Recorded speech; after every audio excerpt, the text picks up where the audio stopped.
अस्सलाम वालेकुम। आज जो हम टॉपिक पढ़ेंगे वो है इंटरनेशनल सिस्टम ऑफ यूनिट्स। अब हम मेयरिंग की बात करेंगे तो मेयरिंग में सिर्फ काउंटिंग नहीं आती।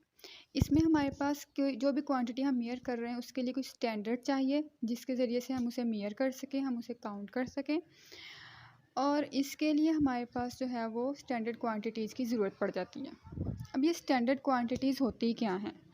स्टैंडर्ड जो है वो एक सेट है जो किसी भी क्वांटिटी को डिस्क्राइब करने के लिए या एक्सप्रेस करने के लिए हम इस्तेमाल करते हैं। और ये जो हमारे पास स्टैंडर्ड होता है इसे हम कहते हैं कि ये हमारे पास यूनिट है। अब 1960 में हमारे पास जो एक जनरल कॉन्फ्रेंस हुई, जनरल कॉन्फ्रेंस का नंबर था 11th, ठीक है। और वो कॉन्फ्रेंस हुई थी वेट एंड मीयर्स पर।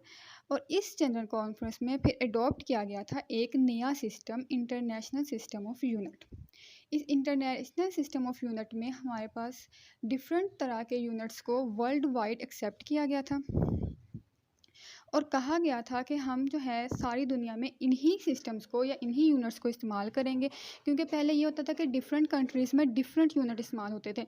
लेंथ का यूनिट किसी कंट्री में कुछ था, किसी कंट्री में कुछ था। तो अब पूरी दुनिया को वर्ल्ड वाइड जो है वो एक ही यूनिट इस्तेमाल करने के लिए कहा गया। अब ये यूनिट दो तरह के थे, जैसे क्वान्टिटीज़ दो तरह की होती हैं। बेस क्वान्टिटीज़ के लिए जो भी हम यूनिट इस्तेमाल करने लगे उसे हम बेस यूनिट का नाम देते हैं, ठीक है।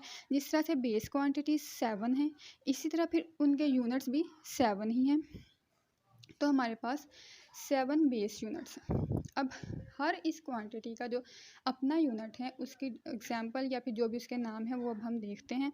लेंथ के लिए जो है हम मीटर इस्तेमाल करते हैं, मास के लिए किलोग्राम इस्तेमाल करते हैं, टाइम के लिए सेकंड, करंट के लिए एम्पेयर यूज़ होता है, टेम्परेचर के लिए केल्विन, अमाउंट ऑफ सब्सटेंस के लिए मोल और इंटेंसिटी के लिए कैंडेला। ये 7 बेस यूनिट्स हैं और इनके ज़रिए से हम बाकी यूनिट्स को डिराइव करते हैं।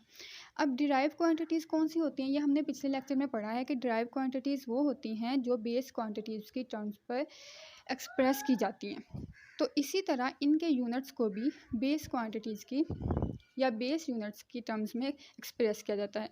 जैसे वॉल्यूम हमारे पास एक डिराइव क्वांटिटी है, तो अब इसका यूनिट अगर हमने फाइंड करना है तो बेस यूनिट को मल्टीप्लाई करके या डिवाइड करके हम इसका बेस यूनिट जो है वो फाइंड कर सकते हैं। जैसा कि अगर हमारे पास एरिया और वॉल्यूम है तो इनके यूनिट फाइंड करने के लिए हम लेंथ का यूनिट इस्तेमाल करेंगे जो मीटर है। तो एरिया का यूनिट हमारे पास मीटर स्क्वायर आ जाएगा और वॉल्यूम का हमारे पास मीटर क्यूब आ जाएगा। इसी तरह से हम मीटर को 2 दफ़ा मल्टीप्लाई करके या 3 दफ़ा मल्टीप्लाई करके एरिया और वॉल्यूम का यूनिट निकालते हैं, इसे कहते हैं डिराइव यूनिट। दूसरी इसकी कुछ एग्जांपल्स हमारे पास हैं कि स्पीड का जो यूनिट है वो मीटर पर सेकंड है, जैसे कि मीटर और सेकंड दोनों को इस्तेमाल किया गया है।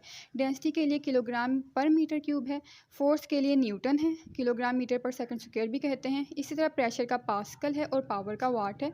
और ये भी हम बेस यूनिट्स को यूज़ करके डिराइव करते हैं। इस तरह से हमारे पास इंटरनेशनल सिस्टम ऑफ यूनिट ने जो है एक स्टैंडर्डाइज्ड वे जो है वो हमें दिया कि हम क्वांटिटीज़ को कंपेयर और मेयर कर सकें। और इस तरह से पूरी दुनिया में एक तरह के यूनिट्स जो हैं वो इस्तेमाल होने लगे, जिससे हमारी दुनिया में जो है वो फ्लुएंसी और एक्यूरेसी जो है वो आ गई। तो अगली दफ़ा जब भी आप याद करें या जब भी आप कोई चीज़ मेयर करें तो ये याद रखें कि इसकी हमारे पास ऐसा यूनिट की कितनी इम्पोर्टेंस है। अगर ऐसे यूनिट ना होते तो आज हम कोई भी चीज़ जो है वो मेयर करने के लिए बहुत ज़्यादा डिफ़िकल्टीज़ का सामना कर रहे होते।